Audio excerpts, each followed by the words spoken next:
O texto chama-se Silêncios e Palavras. Na palavra, a comunicação se realiza.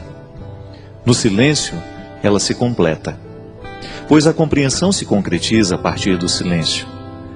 Há poder em ambos e a sabedoria é usar bem esses dois tempos da comunicação. Dentro de uma composição, as pausas são tão importantes quanto os sons.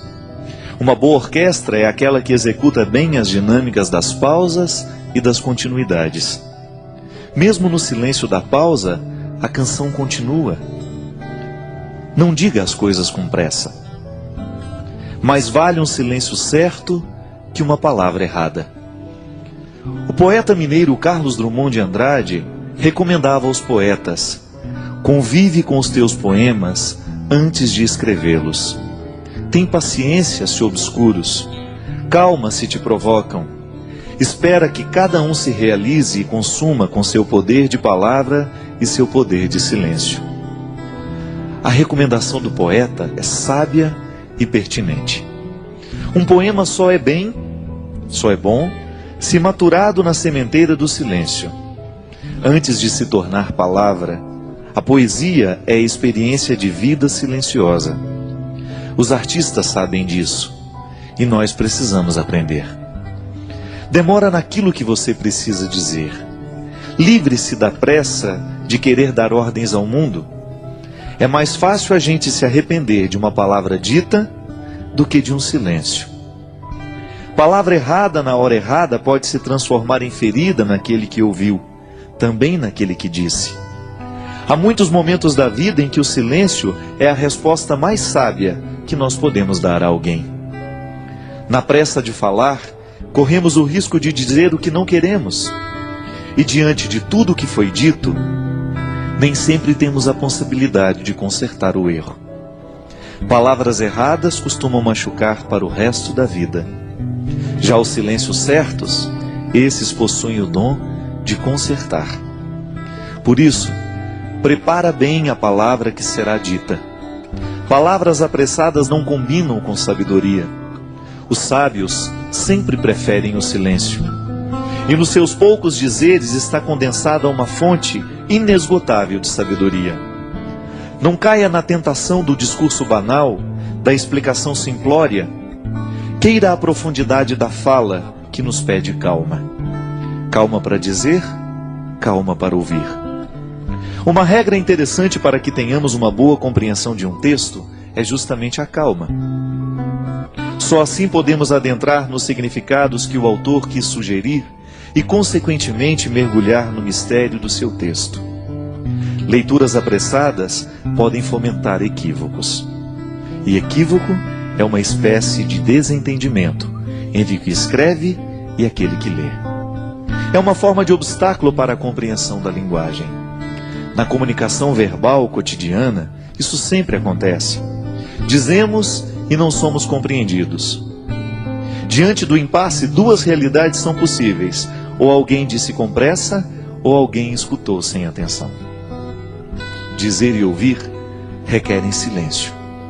Só diz bem aquele que pensou antes no que iria dizer, e ouve melhor aquele que se calou para escutar. A regra é simples, mas exigente. Por isso hoje, neste tempo de palavras muitas, queiramos a beleza dos silêncios poucos. Eu sei que muitas vezes nós somos vítimas das palavras malditas. Não são poucas as vezes em que palavras malditas chegam até os nossos ouvidos. Uma palavra pode ser maldita por causa do conteúdo que ela tem, ou então por causa da forma. Hoje eu estava lendo um texto, coincidentemente, falando da música das palavras. E o escritor estava dizendo que para cada palavra há uma música diferente que nós podemos colocar nela.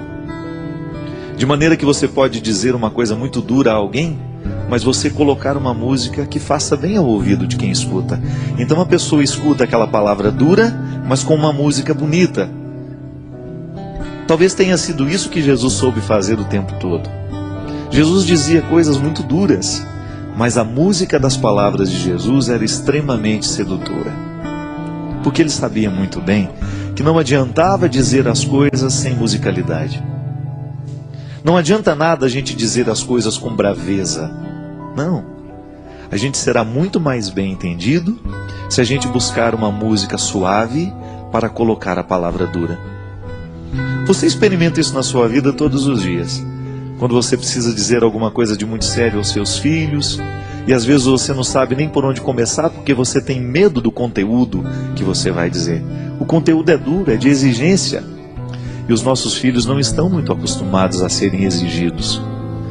Eles entraram nessa mística do mundo de hoje, nessa tendência do mundo de hoje, de que tudo tem que ser muito simples, tudo tem que ser muito fácil e rápido. E educar os filhos muitas vezes requer um discurso duro, exigente. Então você vai descobrir junto de Jesus que é possível dizer coisas duras com musicalidades atraentes. É isso que fazia com que as pessoas parassem para prestar atenção no que Jesus tinha a propor. O reino de Deus que Jesus propunha não era coisa fácil, não era coisa simples. Dá trabalho construir o reino. Mas ele construía de um jeito tão terno que as pessoas esqueciam a dureza da palavra e se prendiam na música que envolvia aquela palavra. Minha gente, muitas vezes o que a gente faz de errado não é o que a gente diz, mas é como a gente diz. É a música que a gente coloca na frase. Pode ser que hoje você tenha ferido alguém com aquilo que você disse. Pode ser que hoje você tenha sido ferido por alguém com aquilo que você disse. E talvez você não tenha errado naquilo que você disse. Você tinha razão naquilo que você disse. Você estava certo ao reivindicar o que você reivindicava ou ao dizer aquela verdade que você disse. Mas talvez você não tenha escolhido o melhor jeito de dizer. Talvez você se perdeu na pressa, na raiva, na ira. É estranho, mas na vida a gente perde a razão quando a gente fica bravo. Na vida a gente perde a ternura quando a gente se irrita, porque a ira, ela tem o poder de retirar de nós a sabedoria. E quando nós estamos fora da sabedoria, geralmente nós não sabemos colocar músicas nas palavras. Todos nós gostamos de música. Todos nós gostamos de ouvir aquilo que entrou um dia dentro do nosso coração, nos fez bem. Por quê? A palavra veio com música, ela não veio sozinha. O intérprete colocou naquela palavra uma intenção tão bonita que você de fato acreditou naquilo que ele estava cantando. Uma canção bem interpretada, ela expressa todo o poder de verdade que o compositor quis dar. Mas aquele que interpreta, o bom intérprete, ele faz a canção se tornar ainda mais verdadeira do que quando nasceu da mão do compositor. Porque ele soube colocar a intenção da voz.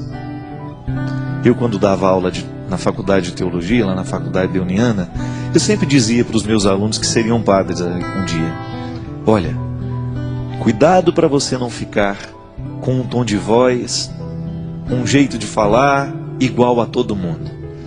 Busque a melodia das palavras. Busque o seu jeito de dizer. E que o seu jeito de dizer as verdades evangélicas, que o seu jeito de ensinar o evangelho, a palavra de Jesus, as coisas boas da vida, estejam de acordo com aquilo que você verdadeiramente acredita em e identifica neste mundo como ternura. A palavra pode ser dura, mas a música que envolve a palavra não precisa ser.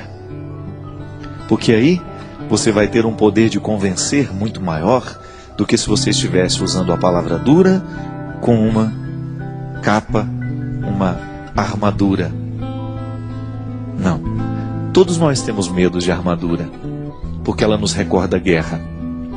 E às vezes, ao invés de colocar melodia, música na nossa palavra, a gente coloca armadura. E aí a gente assusta aquele que nos escuta, a gente machuca aquele que nos escutou.